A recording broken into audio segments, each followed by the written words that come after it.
আসসালামু আলাইকুম হিন্দু ভাইসকলক নমস্কাৰ।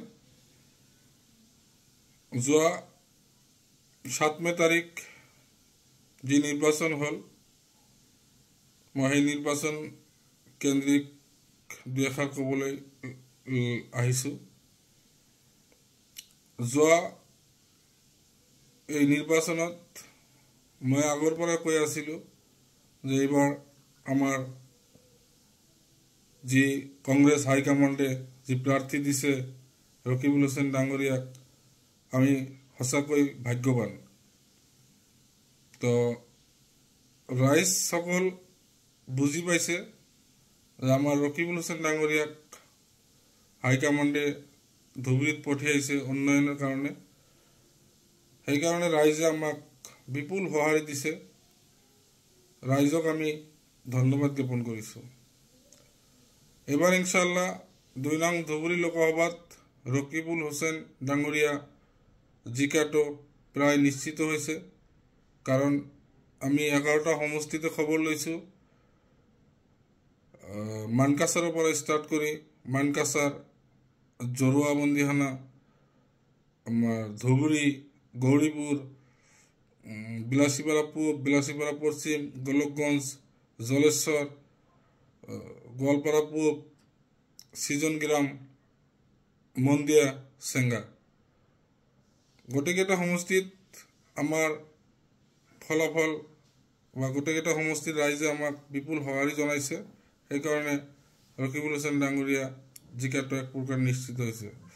মই বিশেষকৈ মানকাছাৰ সমষ্টিৰ ৰাইজক ধন্যবাদ জ্ঞাপন কৰিছোঁ, কাৰণ মানকাছাৰ সমষ্টিত ৰাইজে আমাক ইমান সঁহাৰি আজি দিছে, আমাৰ খুব ভাল লাগিছে।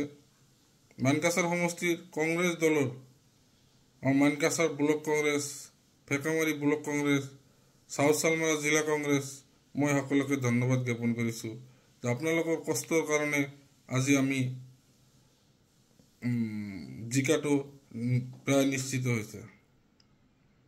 মই কংগ্ৰেছ দলৰ বিভিন্ন পৰ্যায়ৰ কৰ্মকৰ্তাসকলক ধন্যবাদ জ্ঞাপন কৰিছোঁ।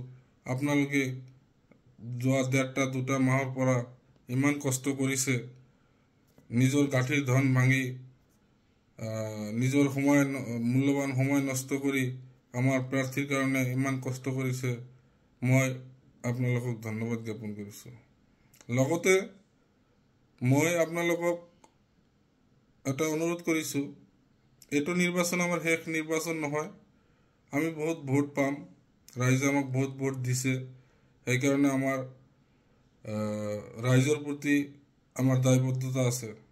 ৰাইজক আপোনালোকে সকলো সময়ত লগত ৰাখিব।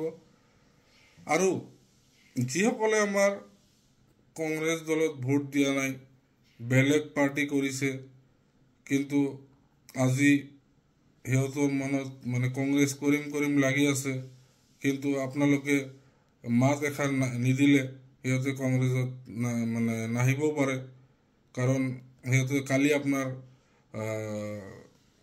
বিৰুদ্ধে কথা পাতিছে। সেইকাৰণে মই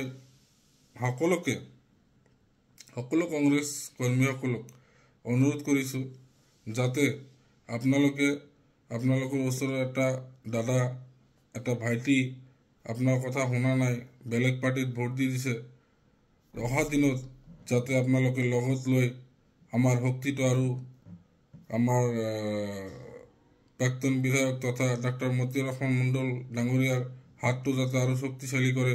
আমাৰ যুৱ নেতা মহিবুৰ ৰহমান বাপ্পী ভাই, সিহঁতকো ধন্যবাদ জ্ঞাপন কৰিছোঁ। আমাৰ